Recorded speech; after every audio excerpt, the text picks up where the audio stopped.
Good morning, good afternoon, and good evening, and welcome back to the Southern Magic Podcast. I'm your host, Matt, and tonight we have Will and Jonathan. Say hi, y'all. Hello. Hi. So, Krista actually informed me that I have an embarrassing story I need to tell y'all, and I thought that could kind of be our icebreaker for the evening. I don't want to hear it.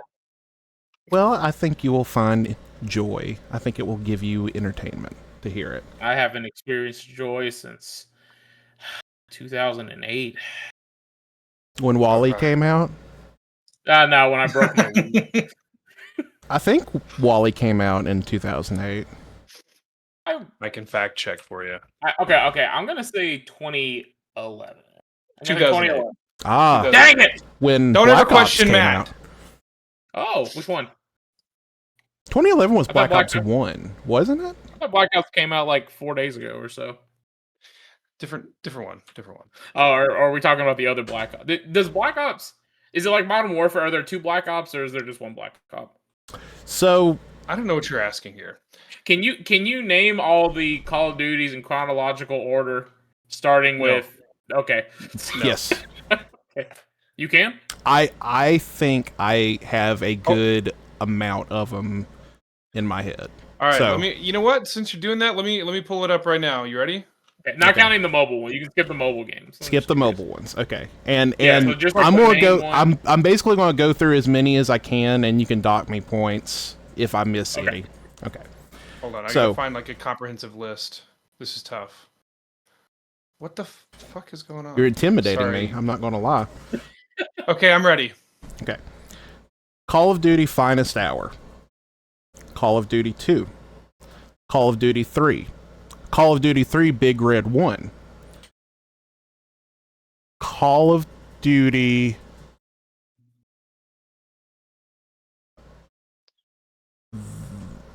I'm just going to go to Call of Duty 4 Modern Warfare. Call of Duty Modern Warfare 2. Mhm. Call of Duty... Before that, Call of Duty World at War had come out. There you go. There was Call of Duty Modern Warfare 3. Call of Duty Black Ops. Call of Duty Black Ops 2, 3, and 4. I am way out of chronological order at this point. Yeah. Call of Duty Advanced Warfare. Call of Duty Future Warfare. There was an advanced one, and there There's was another warfare. there was an advanced. It was the one that had Kevin Spacey in it. Is the one I'm blanking out on. In Infinite. Infinite. That's Call of the one, Duty Infinite. Call of Duty Infinite Warfare, Advanced Warfare. There was, and then it went into Modern Warfare. That was the remake of Call of Duty Call of Duty 4 Modern Warfare. It was just called Modern Warfare. And then there was Modern Warfare 2, Modern Warfare 3. And then there was... Oh, God.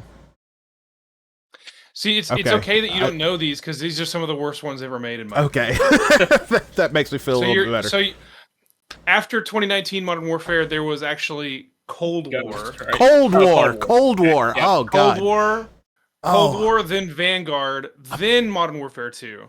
And then And you got World Black War Ops. II.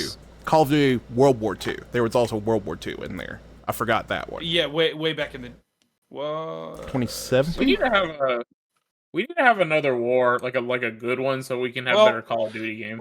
Let's think about those words for a sec. No. This They're is out there. also- They're out there.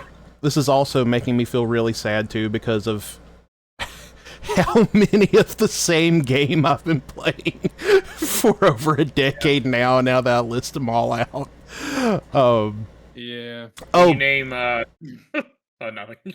but my kind of bringing it back though, the funny story I was going to say is Yes. and also we are a Magic podcast, so I'm going to try to relate it back to Magic. That would be a good way of you saying you have a funny story, and then just 10 minutes later, it's just So Black Call of Duty Modern Black Ops Warfare, yeah. 3.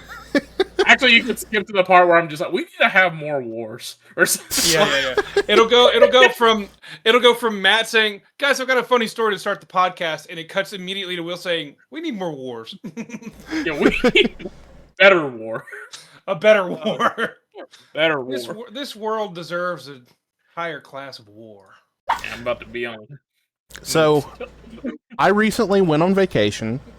We went to the beach, and while we were there, I noticed that there was a card store nearby that was doing a Legacy tournament on Saturday. So, at the beach, brought my cards down to the beach, and I went over to this place at the beach, and when I got there, the store was completely closed. And I messaged the store on Facebook. I said, "Hey, are y'all open?" This was on the 4th of July. And they messaged me back and they said, "Yeah, we're open. Come on in." And so I walked up to the locked door again and I pushed it a little bit. And now I think they have a security camera, so they're about to call the cops on me because it looks like I'm trying to break into this store. And so I messaged them again. I said, "Hey, is there another location or something?" And they say, "No, my manager should be there to open up. They should be open." And so I wait around for like 5 minutes, and then a guy comes over like right around that same time, opens up the store, says, "Hey, you can come on in." So I go in there, and I sit around for like 10 minutes or so, talk to the guy who runs the store, and nobody shows up except for the other employee, and all they do is complain about the scheduling of the store, like the work schedule. So that was my legacy experiment. That was my legacy experience at the beach. They're working on 4th of July. Yeah. Yeah, that was kind of unfortunate. It was my bad. But I wonder if you caught them in the act because the door was locked, and they message you saying "come on in," and it's like, wait a minute, why is the door locked? And they called the person. Yeah, Like, why aren't you at work? That may have been what happened, but you may have got so fired, Matt. I don't know. I really hope not, but it was just it was such a self-effacing moment where I was like, I'm at the beach, and I chose to try to go play Magic while I'm at the beach. But you're visiting a different, you're visiting a different type of island. Yeah, exactly. It's Captain Brainstorm with. Good one. Well, as hot as it was, it truly was a volcanic island, though. It felt like a volcanic island. But I need to add that on the soundboard. Yep.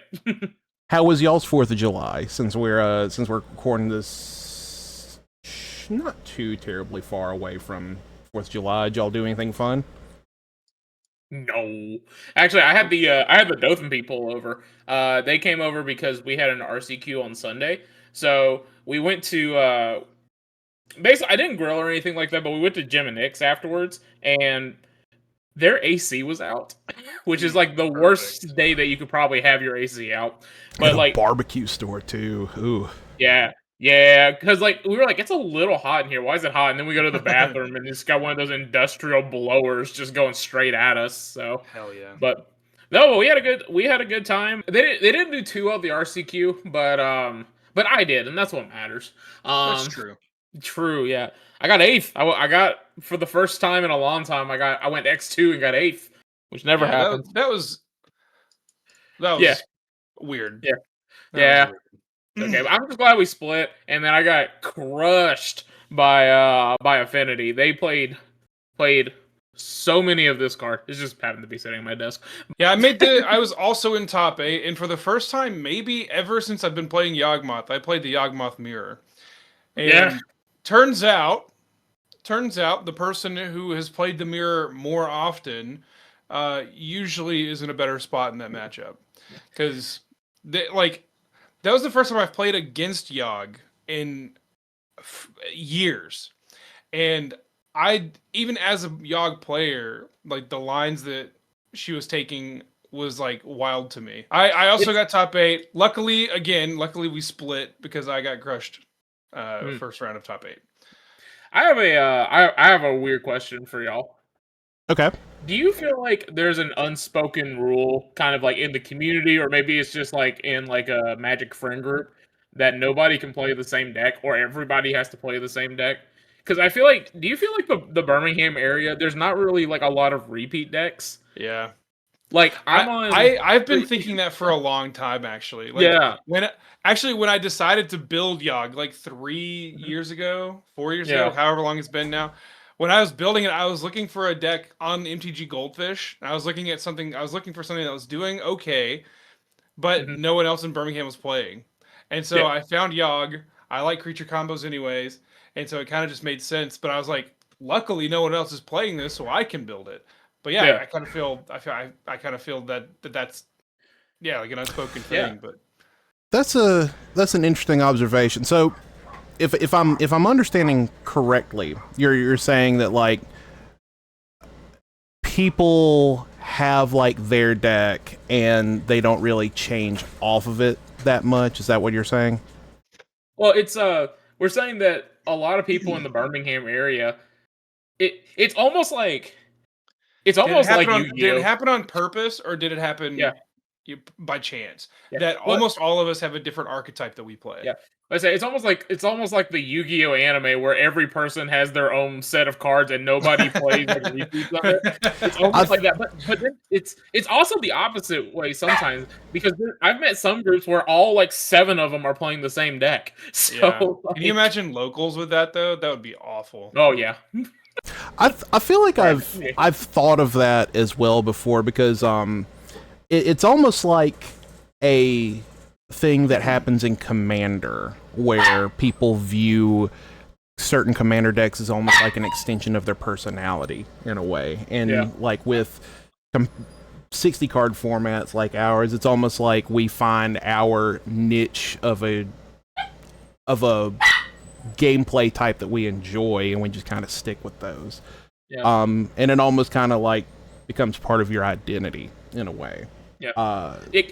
I think it'd And be that's very going weird if I tried to- very deep. So I know Yeah. that sounds But that can sound a little But I weird. think you're right though. I think it is like, because like, I mean, I know Josh has recently started playing like the Delver strategy and Legacy, but for a long Josh is time, weird and smelly. Matt was the only one that I knew that played like Delver strategies and Legacy. Yeah. Matt is the Murktide guy, you know, like. Yeah.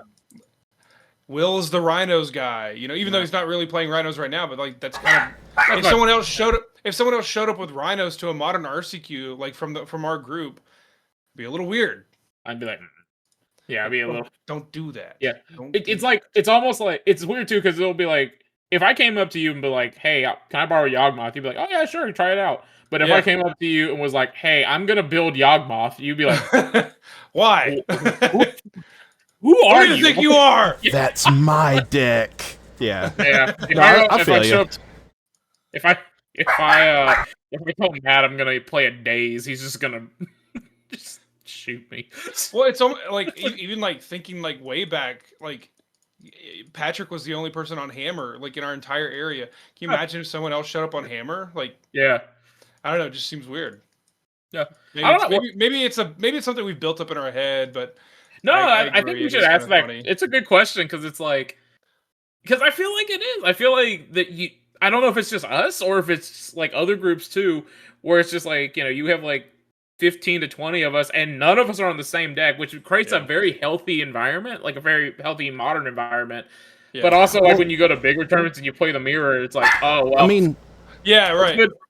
you I think that I think that we are kind of in a little bit of a boomer mindset when it comes to that, because that I feel like that was used quite a bit back in the day by, you saw that with pro players, like with Shaheen Sarani was always on Esper back in the day. You had Craig Wesco, who was Mr. White Weenie, like White that. Weenie. He always played some kind of White Weenie deck. Even back to like Reed Duke on Jund, like Reed he doesn't Duke even on play Jund, perfect anymore, example. But like that, he's the Jund guy. Yep. Or like Wafo is a control player. You know, it's not that they can't play other things. It's such that's what you kind of associate. That's just what they enjoy. That's what they They do. So I feel like it may be that we've internalized part of that, and that may be the case with other groups because we are a pretty self-contained group. But with other play groups elsewhere, that might be a case with them as well. Yeah. But I might pitch the question to like maybe like some of the people in the Huntsville group or something. Be like, hey, I have a question about this. I think that would be fantastic. Yeah. Yeah. So, really quick, I'm going to make the impossible pivot into our main topic of today.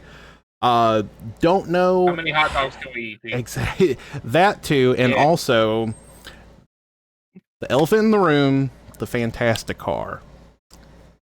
This card has been destroying Legacy and Vintage, and we are on the cusp of 3 months away is Eternal Weekend at this point.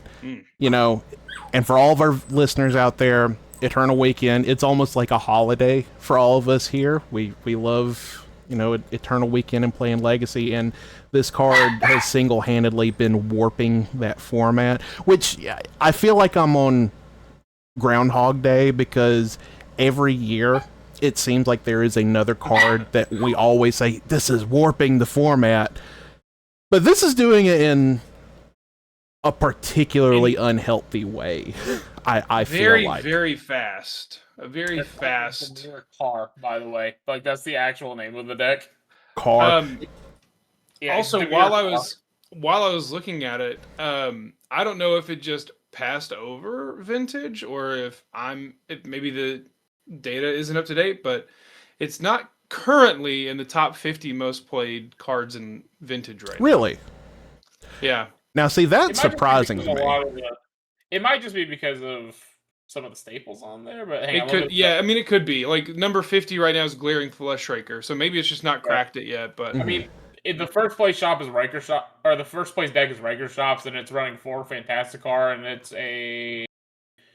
says 4.0, or it says there's 4 copies and 63% of decks, but I think this also takes the past 30 days, not the past I think 7. So give it a couple days in 2 weeks and see how it is. And right now it's already the 45th most played 45th most played card in Legacy. So, and just so we're not getting ahead of ourselves for anybody who's listening that may not know what this card is. So, Fantasticar is a 3-mana artifact, legendary artifact vehicle. It has flying. It's a 4/4.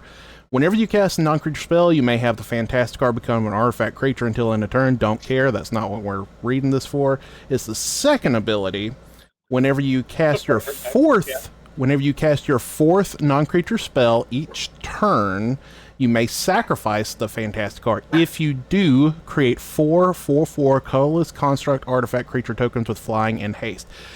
Basically a game ender once you get that second ability to go off, which in the context of Legacy is very, very simple because we have access to so many cheap cantrips and free spells such as Lotus Petal and Mishra's Bauble.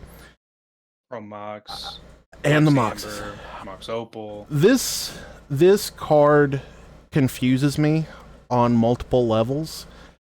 The fact that and it's Universes Beyond, so everyone really loves it. And it is Universes Beyond.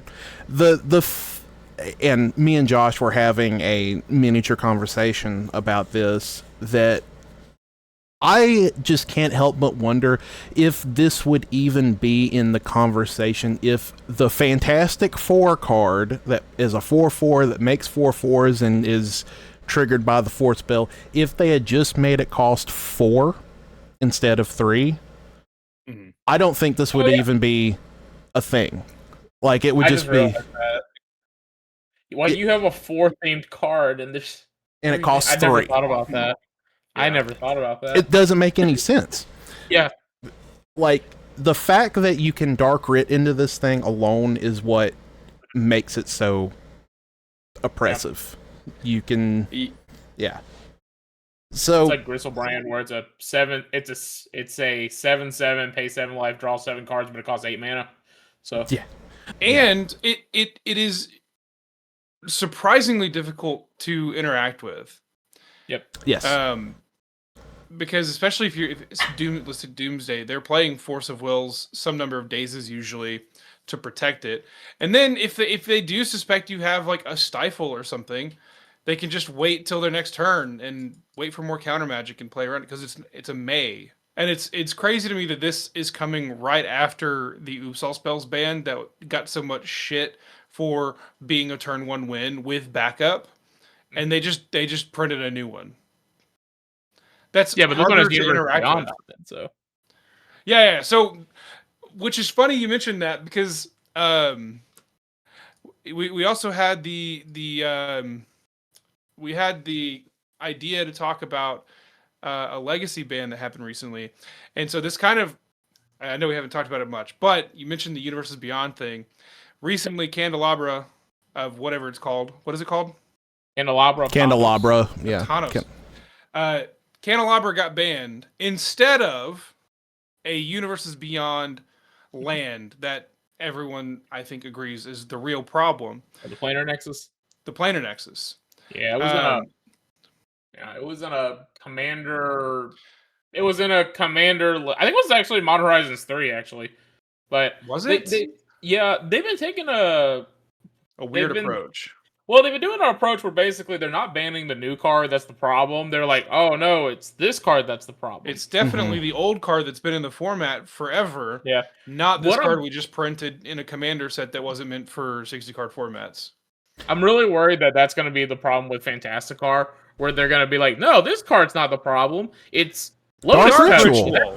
It's Dark Ritual that's causing it. Can you imagine what would happen to Legacy if they did something like that? Like if they banned Dark Rit instead of Fantasticar. The Storm lovers would be rioting in the streets with pitchforks and torches if that happened. Yeah.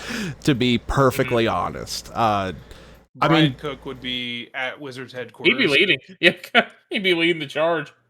Dark Rit, I mean, it is such a unanimous card with Eternal formats too. Yeah. And the fact that you're prioritizing the sanctity of your new cards over established cards of the format, such as like Candelabra versus Planar Nexus. I mean, the thought process behind that, I have to think, is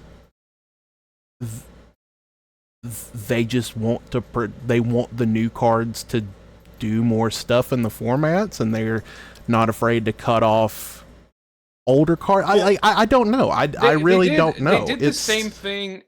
They did the same thing when. They did the same thing when I was thinking, like, immediately I thought of Hogak. Like, Hogak was the new crazy broken card, but they didn't want to ban it, so they banned Bridge from Below. Like, the fuck was that about? They didn't do anything.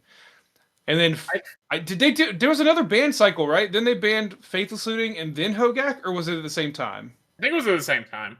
Okay. Well, and then it happened with Nadu. It happened with Nadu. My only thought is, I think there's, I don't know. It has to be like in like a business contract or something like that, saying that they're not, basically, unless it is absolutely necessary, they have to ban a card. They do it. Like what they did with Nadu. I don't even know. Even in like, being legal in Legacy, like even in the context of Hogak, though, the ban from Bridge from Below, I think Bridge from Below at its height, what was it? Was it $50 or less dollars a piece? Like less than that. It was way less than 50. So if you get $40 worth of cards banned from your decks, I mean, it sucks, but it's not that big of a deal. It comes with the game. For the people, but this is like such a much higher level than that, because there are people who have saved up and bought those things like that. That's an investment. That is a true grind to get those cards. I know they are very expensive. What do you know, like the actual like market on them? They're like Fantastic 2,000. cars? No, Candelabra. Oh, Candelabra. They're like 2,000 a piece, weren't they? Yeah, They were approaching TCG has them. TCG has them listed at $22.75 for market price. So the last sold was 623. So that was pre-ban, right? I believe so. Yeah. Yeah, that was pre-ban. The last sold was $2,700. Oh my god, and that was for an HP one. There was one on June 2nd that sold for $3,100. It was an LP. There was a near mint. Oh, that's a graded, so that one doesn't count. Yeah, just around $3,000 for an LP, and then HPs are around 2,500. And then one hasn't sold since June 23rd. So I wonder why. And correct me if I'm wrong, but Wizards has said they don't take the secondary market into account with bans, don't they? They've claimed that, yeah. Yeah. But it sure seems strange to ban this when you could have just banned a Planar Nexus and everyone would have been happy. Yeah, people's investments still would have been fine, and yeah. I guess in the grand scheme of things, it's not that bad because they're still.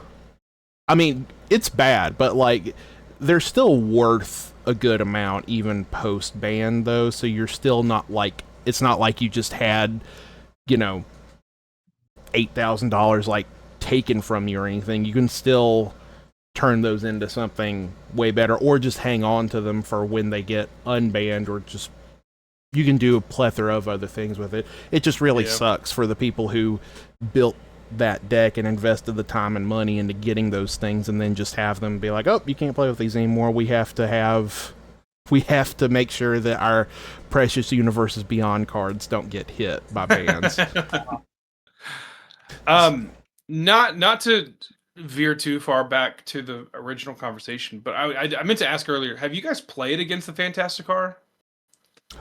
I have not yet. I imagine we will next week because the ALL is going to be coming up next week, and I do want to go to it. And I have to imagine Fantasticar is going to be the meta. Didn't Will? Did you send a screenshot of like 6 people saying just got my Fantasticars? Yeah, I did. Yeah, It was. Yeah, there was a screenshot of them saying that they just got their Fantasticars in, and then somebody else saying, "I'm gonna play it this weekend and sell it immediately after." So probably a good idea. Not long. I've played against it a few times in a couple different builds. I played against the Vroomsday deck, and playing Cradle Control. It's already bad. Combo's already pretty tough.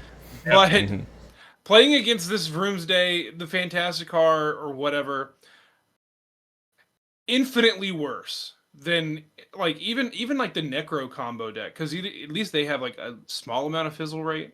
But like if they transform this Fantasticar, I immediately lose. Like Cradle Control cannot come back from that. Start playing Silence in your deck. Sure, I'll splash a 3rd color and play Silence. Yeah, there you go. I got a Savannah for you. Okay, sure. Yeah, but I was curious if you guys had played it with y'all's legacy decks to see if it was any better for you. But I imagine with like forces and stuff, it's probably okay-ish.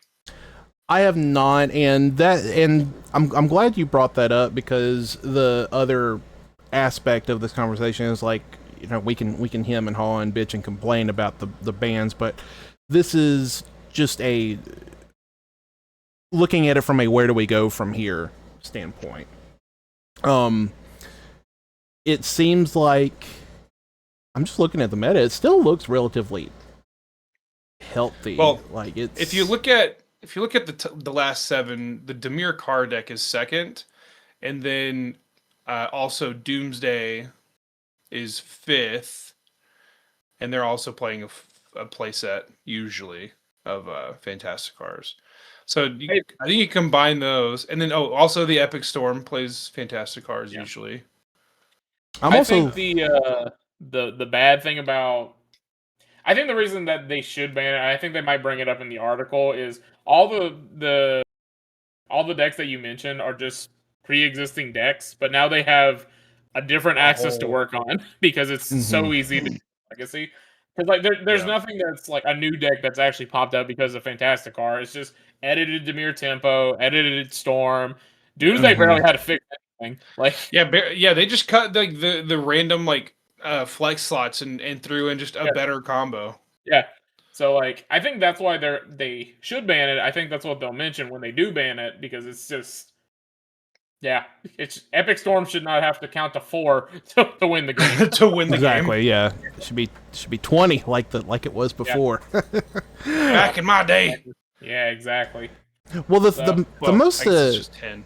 The most surprising thing too is I thought we would see a lot more artifacts, like at least from the red side of it. I thought that we would see a lot more like artifact removal be a thing, but it seems like there's a lot of Thoughtseize decks that have been popping back up. It seems like Thoughtseize is the more proactive way to deal with it, because you see a lot of control, a lot of Demir Tempo over Is It Cutter? Is It Cutter just seems to have just almost fallen off the face of the earth if you were looking at the standings recently. Right. I mean, what do you do about it? Yeah, it's just not fast enough. So, Thoughtseize and combo seems to be the way that the format's shaping up, post with the car meta as it would be. Yeah. I think that's kept up with it is Sneak Attack or Sneak and Show. I've been seeing Sneak and Show pop up here and there again. That warms my heart to see Sneak and Show still putting up numbers every now and again. Think about it. They cast all their stuff. They make a card, and it's like, take that, and then they go, okay, Emrakul. I'm gonna play him in a Traxo or Emrakul. Do I win? And they go, yeah. Sacrifice all 4 of those for me, they're please. just switching back to the Omniscience shell. Is what it looks like on there. Hey, they're running Prismari Charm. There you go. Yeah. Oh, there we go. Prismari Charm, putting in work. This deck's also running 2 Spell Pierce, so I don't know what they're doing. So, yeah, maybe that's the answer all along. Do you know there's a show and tell? There's a show and tell Marvel Cinematic, Marvel Universe card. I just saw that. Yeah, it looks bad. They all look bad. And I'm also just looking at the Legacy Challenge from today. Is 8 unique decks, which is that's pretty good. Azorius Control in first, which is very surprising. It's followed by Sneak and Show, Demir Car, Death and Taxes, Yorion, Demir Tempo, Mono Blue, Cephalid Breakfast, and Naya Initiative. So there's some before we go too far, you might want to click on the Azorius Control deck because they're playing a Geist of Saint Traft. Oh, hell yeah. That's awesome. One Geist of Saint Traft. There we go. Let's go. I love seeing that guy in decks. Yeah. That was our obligatory Boomer story. That was one of the first cards that I think that was the card that I got a playset of way back in the day. That was one of my first big investments into Magic in general. Was nice. Bant Hexproof was everywhere, and Geist were like 20 to 25 a piece, and I bought 4 of them when I was in high school, and to me that was a big accomplishment back in those days. So it does sting a little bit to see them sitting at a crisp 46 cents, but you know. They weren't no Eldrazi. This is vampires and Gristlebrand and Avacyn's butt. Oh yeah. Yeah. It is crazy though. The challenge top 4 only had 1 deck playing Car. So they're definitely gonna use that as like, see, it's not that bad. You know, see, it's not that bad. Yeah. Same thing with the One Ring too. They're based off of the Powerpuff Girls. What now? Did you know that the Avacyn's angels, like Bruna, Gisela, and Sigarda, they're based off the Powerpuff Girls? Are you serious? No. Okay. That you had me going there. You had me going there for me. I don't know. It's red, blue, and green. So who knows? So, I see. I see what you're saying. yep. Well, I'm sure if you said it again and just a little more confident, people would believe you. I was pretty confident. I don't know. So I can make up stuff. That seems to be the move for going right now. Is I'm trying to look through the deck list to see if there's anything in particular that stands out as answers to Carr. Azorius Control. I'm looking at that. They're playing one Stifle, which has to be the answer for Carr in the main board. And then out of that, Consigns. Consigns are going to be very good. Consigns are going to be a premium right now. They always are. Yeah. Arguably one of the best cards printed for everything. For a long time. Yeah. I see a Mindbreak Trap out of Death and Taxes. Deafening Silence, a pretty good one. As long as you're on the play. Yeah, true. There are many ways it seems like you can attack this and stand up to it. It just is always sucky to have like a turn one win that you don't even really have to work for. Like even with Storm, when they go off, that's still a lot of thinking and a lot of actions they have to take to get to that point. The fact that you have a card that just enables you to go just you're dead, instead of actually, and then, you know, like Will said earlier, like the decks that are playing Carr are already combo decks. So, or the Dimir Tempo deck, but like the Storm and the Doomsday decks, like if you answer the Carr on turn one when they go for it, they don't have to put anything into it. They don't have to invest anything into the Carr other than like maybe a Dark Writ. But the rest of the cards they play are still going to be useful after you kill or answer the Carr. So they're Doomsday you the next turn. They're already playing Lotus Petal. Just like they're already playing some of this stuff. Mm-hmm. So you answer Carr and then they just Doomsday you. So it doesn't matter. And that's why I think they're going to get it made. It's not because it's in a vacuum, it's a powerful card, because, you know, they design a deck behind it. It's that, you know, you can just slot it in to half of the decks in Legacy right now. Yeah. So, Tail Oldest Time doesn't really matter. Nothing matters. Nothing matters. Hopefully it'll be either gone or outclassed by. Well, God, I hope it's not outclassed by. Oh my God! Yeah, I hope not what you want. That's the fix. Hoping. I corrected myself. Stronger. I corrected myself. Something more stupid. Hopefully, it's something we won't have to worry about by the time Eternal Weekend rolls around this year. You know, a week from yesterday, they're going to be announcing the new universes. I think they're just the universes within sets. It's either they're announcing one or the other. Yes. Let me check. Well, no, the in-universe stuff. Yeah. I want to. How many? Just so we have it on record before y'all have Eternal Weekend. Wait, say that again. How many sets are coming out before Eternal Weekend? So Hobbit and Star Trek, or Reality Fracture, or Reality Fracture. I don't know. Okay, they are the in-universe sets. They're announcing them next week. Yeah. So I have a game, since this will probably be up before then. You know, we're going back. We're going to, I guess, 3 different places. We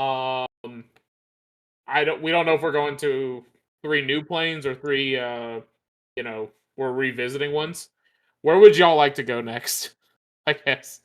Like a concept for a new set. No, well, you can do that. Concept for a new set, and then concept for a set that we could return to, because we've been returning to a set pretty much every year now. So it's like, what would be one that you think would be a good one to return to? I'm not gonna say it's a good one, but I wouldn't be surprised if they already returned to like Thunder Junction. Please no. Please no. Town ain't big enough. That's a good. Town ain't big enough. That's a good point. I'm trying to think. Like Bring back Ikoria. they've never really done anything like. Ikoria would be a good one, but then what if they can print more companions? Good. Give him to me. Ikoria would be a cool one to go back to. Also, Ikoria. Oh. Every time I think of Ikoria, I think of COVID too, because that was like the COVID 2020 set. The good old days. They could do something cool with like a. Oh, man, I'm trying to think because they've already done kind of like anime with Kamigawa and Neon Dynasty. I think it'd be cool to go back to Theros again. Oh, okay. I love Theros. I would like them to go to somewhere. I feel like a lot of people are saying Alara. I don't know if I want to go back there. Alara would be pretty neat. I would love another Future Sight set. I thought that was the coolest thing ever when I learned about it. Well, isn't that kind of like what Reality Fracture is going to be? Something like that, but like in Future Sight, they basically showed you some cards that were going to be printed like later on. I would love to see that. I would love to see that again because we got cards. Tarmogoyf is a Future Sight card, so technically it's supposed to be coming in a future set, like a future in canon set. They haven't really done anything. What they could do, and I'm just pulling stuff off the top of my head. They could do something like a Industrial Revolution, kind of like Charles Dickens, something like that, like with like steam engines and stuff. This year we've been in space. We kind of had that with space in school. We're in space or school. Space or school. We kind of had or the New steam York. engine stuff with like the Brothers War, right? Oh well, yeah. I guess that's true. Kind of. It was like a little bit, but they didn't like fully commit to it. Yeah. I don't know. I am just whatever it may be. If it's a return, hopefully it's a new thing because I think Magic is at its most interesting when it's new in-universe things. I think that's what everybody likes. Even when we have silly, I think the professor dubbed it the best, hat sets. When we have with cowboys, everybody has a cowboy hat. With race cars, everybody has like a helmet or whatever. Even if it's like Clue, or Karlov or whatever. Like I think that is when it is the most compelling, is when they do something new with in-universe characters and not attached to any kind of IP. So whatever they decide to do with that, I am all for. I think that will just about do it for tonight. We're sitting right at 45 minutes. So do y'all have any closing? Discord gets closed again. Exactly. Yeah, I'm going to have to. If you made it through this far into the podcast, bless your heart. We love you so much. I'm going to edit this as best as I can to remove the robot voices. I have a last minute thought. Jonathan, was it you or David that asked that question in the chat? How many nuggets do you usually use per sauce packet? It was me. I was literally sitting in McDonald's eating my chicken nuggets, and I'm literally gonna go right after this to go get it because you mentioned it. Because the $5 meal deal is like one of the best things in fast food you can get right now, and it comes with 4 chicken nuggets, and they give me 1 sauce, and I eat a lot of sauce, and so I get done with my 3rd nugget and I'm out of sauce. So I was like, man, it'd be awesome if they just gave me like 1 more. But of course, I kind of figured most people use like 1 pack per 4 or 5. That's an interesting question. The nugget, it will always be a McDonald's chicken nugget. It's not like different other nuggets because that'll differ. We're just talking about the McNugget. Okay. Just McNuggets. Yeah, because like Chick-fil-A nuggets are a little smaller, so like you could probably use, probably get like Less. a few more uses out of it. But also their sauce is also smaller. So I think that, man, if you're like taking really healthy dips out of them, I think you can get a maximum. Okay. What do you use? Because Josh said 2 packs of sauce for 10 nuggets. That's crazy. No, that's way too few. I originally said 5, and then I thought, I was like, I don't know. The 5th nugget, you're like kind of scraping. You're scraping. Yeah. You're like using your finger to dip it on top of it. You're not getting anything out of it. Yeah. I think it's 2 nuggets per sauce pack, if I had to think about it. Because 2 nuggets per sauce. Because double dipping the nugget. Yeah. Dip, eat, dip, eat. Yeah. Dip, eat, then dip, open eat. the next pack. Yeah, because I think I'm. Also, it doesn't matter what dipping sauce it is, because like the only one that I know of that's different is if you get honey. Everything else comes in the same size. Yeah. Well, I was thinking like maybe like the consistency of the sauce or something like that. Nah. Did y'all try the? I do honey mustard, but like the sriracha sauce or something, like the stickier one, sweet and sour. Yeah, like the pretty good. Also, I have not been paying. I swear this relates to it. I have not been paying attention to the FIFA World Cup hardly at all. But Hatsune Miku is from England now. I didn't. Yeah, I don't know what that means. Yeah, so the whole FIFA World Cup is a custody battle for Hatsune Miku. Okay. So Really? when Japan was fighting against Brazil, it was a custody battle, and then Brazil won, and then Brazil lost to Norway. So then Miku became Norwegian, but now Norway has lost to England. So now England owns Hatsune Miku, and now she is British. What? So that's how she says it. She's British now. I didn't. No, can you say it the way you just said it? And now she is British. Oh, bloody hell. Well, I was going to say what I was going to say is the thing. Way you can cut where it's like, I have a question, man, and it switches to it's like, whoa, how did we get here? I have a question, Matt. Transitions. You just described big nugget sauce. We need more war. This has been a very chaotic episode, but the reason why I brought up the FIFA World Cup is because because McDonald's now has Big Mac cups now. In case y'all didn't know about that. You didn't know about that? They have you can get Big Macs in the little sauce cups. Big Mac sauce in the little sauce cups now. Ah, okay. You said Big Mac cups. Oh, my bad. And I immediately was thinking, how do you put a Big Mac in Blend a cup where it's fun to eat? It's just a milkshake. It's just a smoothie with a Big Mac in it. The Big Mac milkshake. Sounds like a like good title. Big Mac. The Big Mac milkshake. Oh, I'm sure that actually is a pretty good title for the episode.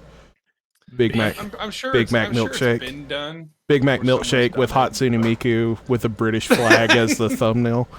It just makes less than 0 cents. Yeah, there's a video of her saying, "I don't want to be British." And you just do all of that on the thumbnail and just have like the Fantastic Four in the bottom corner. Like someone will get it. You can just call it "This is a Magic Podcast," and it's just This is a magic. Believe it or not, I'll workshop it a little bit. We'll see what we can come up with. Well, I think we will call it there. This has been a ride. Hopefully, you were entertained if you made it this far. App right now for you suck. Send some to me. Okay. Well, thank you all so much for joining us. We will talk to y'all again. Bye-bye.